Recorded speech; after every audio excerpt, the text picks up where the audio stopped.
In this video, I'll show you how to link WhatsApp Business to Facebook step by step.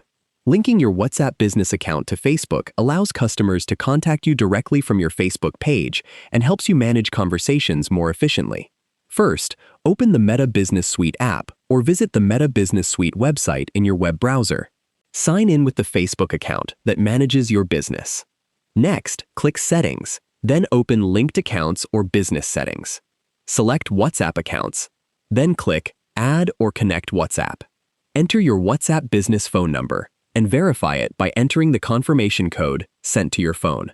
After verification, choose the Facebook page you want to connect with your WhatsApp Business account and confirm the setup. Once the accounts are linked, the WhatsApp button can appear on your Facebook page, making it easy for customers to start a chat with your business. You can also manage customer messages through Meta Business Suite. If you don't see the option to connect WhatsApp, make sure you're using a WhatsApp Business account and have the latest version of Meta Business Suite. If you found this video helpful, please like the video and subscribe to the channel for more easy app tutorials. Thanks for watching.